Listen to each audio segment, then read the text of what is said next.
15 फरवरी 2025 को उत्तर प्रदेश के बांदा जिले में रहने वाली शहजादी खान को दुबई के अबू धाबी में फांसी की सजा यानी कि मृत्युदंड दे दिया गया था। उनके ऊपर अपने एम्प्लॉयर के बच्चे को मारने का आरोप था और इस घटना को पूरे हुए अभी 4 महीने से भी ज़्यादा समय नहीं हुआ है कि भारत के केरल के रहने वाली एक नर्स निम्सा प्रिया जो कि यमन में रह करके एक हॉस्पिटल को चला रही थी। तो क्या है निम्सा प्रिया की कहानी? निम्सा प्रिया केरल से यमन कैसे पहुंची और उन्होंने यमन में ऐसा क्या कर दिया है जिसकी वजह से उनको फांसी की सजा हुई है। भारत सरकार लगातार कोशिश कर रही है कि निम्सा प्रिया की जो फांसी है उसको रोका जा सके, लेकिन अभी तक इसके बारे में कुछ पुख्ता जानकारी नहीं मिल पा रही है। तो क्या है निम्सा प्रिया की कहानी और किस वजह से निम्सा प्रिया को यमन में फांसी की सजा दी गई है, तो जानेंगे सब कुछ आगे इस वीडियो में। लेकिन इससे पहले आप वीडियो को लाइक और चैनल को सब्सक्राइब जरूर कर लें, क्योंकि ऐसी इंटरेस्टिंग और रियल कहानियां मैं आप लोगों के लिए हर रोज लेकर के आता हूँ। तो चलिए वीडियो को शुरू करते हैं विस्तार से। निम्सा प्रिया की कहानी की शुरुआत होती है केरल के पलक्कड़ जिले से। वे वहां के एक मध्यम वर्ग के परिवार के रहने वाली हैं और 2008 में उनकी उम्र थी 19 साल। अपने परिवार को सपोर्ट करने के लिए उन्होंने यह प्लान किया कि वे यमन में जा के नौकरी करेंगी और अपने सपने को पूरा करने के लिए वो 2008 में यमन में पहुंच जाती हैं। और इसके बाद जब वो वहां पर पहुंचती हैं तो उनकी यमन की जो राजधानी है सना में एक सरकारी हॉस्पिटल में नौकरी लग जाती है और वो वहाँ पर नौकरी करना शुरू कर देती हैं। अभी तक निम्सा प्रिया की जो लाइफ थी यमन में वो बहुत अच्छी चल रही थी और उनको किसी भी प्रकार की कोई भी दिक्कत नहीं हो रही थी। और इसके बाद 2011 में निम्सा प्रिया भारत वापस आती हैं और केरल में पहुंचने के बाद वो टॉमी थॉमस से शादी कर लेती हैं और शादी करने के बाद अपने पति के साथ एक बार फिर से यमन वापस आ जाती हैं। जब यमन पर दोनों वापस आ जाते हैं यानी कि निम्सा और उसके पति टॉमी थॉमस यहाँ पर वापस आ जाते हैं। निम्सा पहले से ही हॉस्पिटल में नौकरी कर रही थी और उनके जो हस्बैंड थे टॉमी थॉमस वो भी नौकरी को ढूंढना शुरू कर देते हैं। और इसी बीच में टॉमी थॉमस की इलेक्ट्रीशियन की नौकरी लग जाती है, लेकिन जो उनको पेमेंट मिल रही थी वो बहुत ज़्यादा कम थी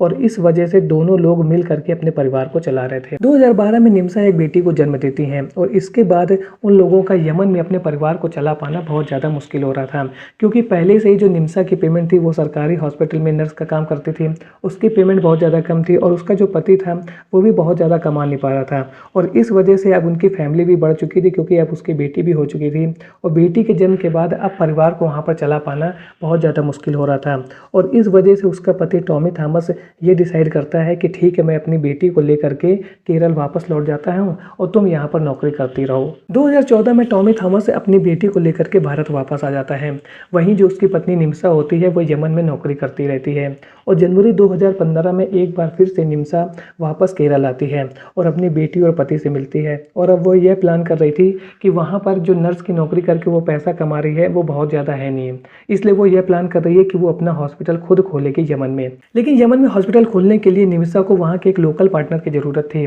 और इसी वजह से उसकी वहाँ पर पहले मुलाकात हुई थी तलाल अल्दो मेहंदी से। तलाल अल्दो मेहंदी एक कपड़ा व्यापारी था और उसने निम्सा से कहा था कि ठीक है यदि तुम यहाँ पर हॉस्पिटल खोलना चाहती हो तो मैं तुम्हारे साथ पार्टनरशिप में आता हूँ। तो जनवरी 2015 में जब वह केरल वापस आई थी निम्सा, तो उसके साथ मेहंदी भी आया था और वह उसके घर में ही पहुंचा था। और इसी बीच में मेहंदी ने उसकी एक शादी की फ़ोटो को वहां से चुरा लिया था और यही जो शादी की फ़ोटो उसने चुराई थी वो आगे चल करके निम्सा के लिए बहुत बड़ी प्रॉब्लम क्रिएट करने वाली थी। यमन में हॉस्पिटल खोलने के लिए निम्सा ने अपने रिश्तेदारों परिवार वालों से मिल करके कम से कम 50 लाख रुपए इकट्ठा किए थे और वे इन पैसों को लेकर के एक बार फिर से यमन आ जाती है। और यहाँ पर जो उसका बिजनेस पार्टनर था मेहदी, उसके साथ मिल करके वो यमन की जो राजधानी सना है वहाँ पर एक हॉस्पिटल खोल देती है और इसके बाद वो अपने हॉस्पिटल में ही काम करने लगती है। लेकिन जो उसका साथी था यानी कि जो बिजनेस पार्टनर था मेहदी, वो बहुत ज़्यादा चालाक था और उसने क्या किया था कि जब वो निम्सा के साथ केरल आया था तो वहाँ पर उसने उसके घर से एक शादी की फ़ोटो चुरा ली थी और इस शादी की फ़ोटो को चोरी करने के बाद जब वो यमन पहुंचा था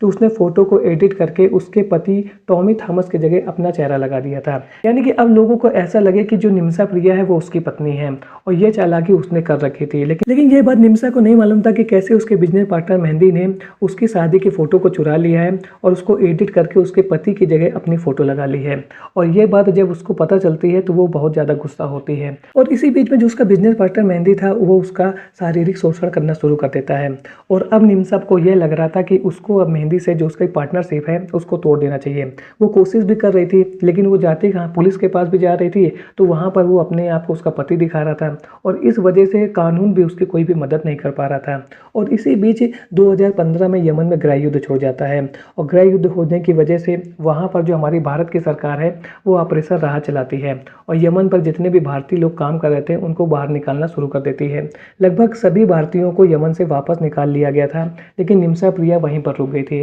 क्योंकि उसने जो भी पैसा वहाँ पर लगाया था वो अपने नाते रिश्तेदारों, माता पिता सबसे ले करके लगाया था और उसने बहुत बड़ा पैसा यमन में इन्वेस्ट किया था और जिसकी वजह से वो वहाँ से वापस नहीं आती है। वहीं दूसरी ओर जो उसका पार्टनर था मेहंदी, अब वो उसके साथ दगाबाजी करने लगा था। वो उसका शारीरिक शोषण भी कर रहा था, साथ ही साथ उसने निम्सा का जो पासपोर्ट था अपने पास छुपा करके रख लिया था। वो ये चाह रहा था कि निम्सा भारत वापस ना जा पाए। साथ ही साथ हॉस्पिटल से जो भी प्रॉफिट हो रहा था वो भी वह अपने पास रख लेता था। कुल मिला करके उसने निम्सा को अपना पपेट बना लिया था, यानी कि वो अब निम्सा का शारीरिक शोषण कर ही रहा था। साथ ही साथ जो पैसा उसने इन्वेस्ट किया था उससे भी 1 रुपए का भी फायदा अब निम्सा को नहीं हो रहा था और अब निम्सा यही सोचने लगी थी कि मुझे इस पार्टनरशिप से बाहर निकलना है। जब ये बात लेकर के वो पुलिस वालों के पास पहुंचती है तो उसका बिजनेस पार्टनर मेहंदी पुलिस वालों से ये कहता है कि मैं तो इसका पति हूँ और वह एडिटेड फोटो पुलिस वालों को दिखाता है। जब पुलिस वाले एडिटेड फोटो देखते हैं तो उन लोगों को ऐसा लगता है कि हाँ, तो ये तो इसका पति है और ये झूठे आरोप अपने पति के ऊपर लगाती है। तो उल्टा पुलिस वाले ही निम्सा प्रिया को हिरासत में ले लेते हैं और लगभग 6 दिनों तक वह पुलिस की हिरासत में रहती है। इसके बाद जब वो लौट करके वापस आती है तो वह अपने बिजनेस पार्टनर मेहंदी के ऊपर दबाव बनाने लगती है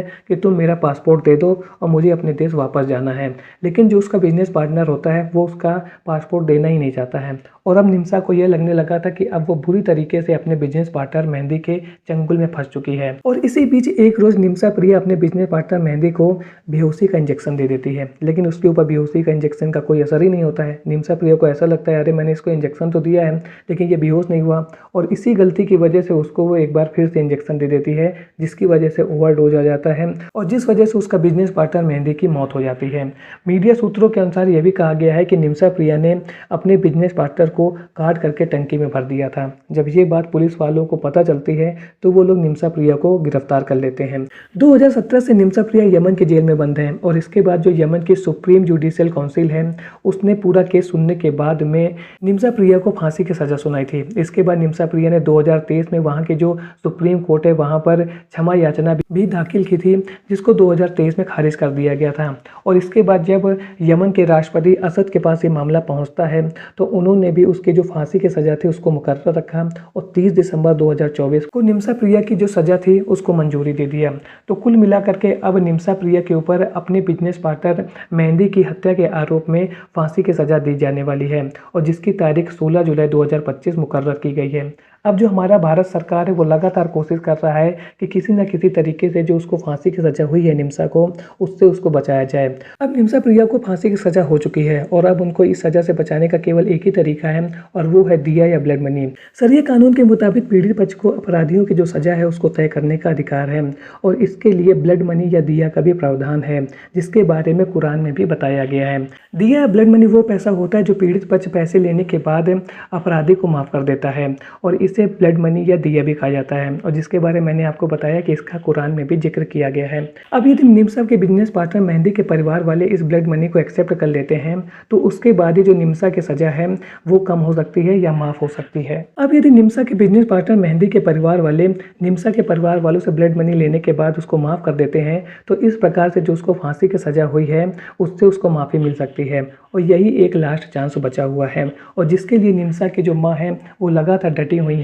यमन की राजधानी सन्ना में और वो यही कोशिश कर रही हैं कि किसी न किसी तरीके से जो मेहंदी के परिवार वाले हैं वो लोग ब्लड मनी को एक्सेप्ट कर लें और एक बार फिर से निम्सा की जान बच जाए। 2020 में निम्सा प्रिया को फांसी की सजा से बचाने और ब्लड मनी को इकट्ठा करने के लिए एक इंटरनेशनल मूवमेंट पे चलाया गया था जिसमें एक केरल के बिजनेसमैन ने 1 करोड़ रुपीज डोनेट करने की बात कही थी। लेकिन अभी तक विदेश मंत्रालय की तरफ से जो पता चल रहा है उसमें यही पता चला है कि जो उसका बिजनेस पार्टनर मेहंदी था उसके परिवार वालों ने अभी ब्लड मनी को एक्सेप्ट नहीं किया है और वहीं जो निम्सा की माँ है वो यमन में डटी हुई हैं और वो कोशिश यही कर रही हैं कि जो उसके परिवार वाले हैं मेहंदी के वो लोग ब्लड मनी को एक्सेप्ट कर लें और जो निम्सा की जो फांसी की सज़ा है वो माफ़ हो जाए। भारत के सभी लोग ऊपर वाले से यही दुआ कर रहे हैं कि जो निम्सा प्रिया की फांसी की सज़ा हुई है वो माफ़ हो जाए और निम्सा प्रिया को जीवन दान मिल जाए। हम लोगों की यही उम्मीदें हैं कि मेहंदी के परिवार वाले ब्लड मनी को एक्सेप्ट कर लें और उसकी जो फांसी की सज़ा हुई है निम्सा को उससे उसको माफ़ी दिलवा दें। अब आने वाले समय में हमें यही देखना है कि इस केस में क्या होगा।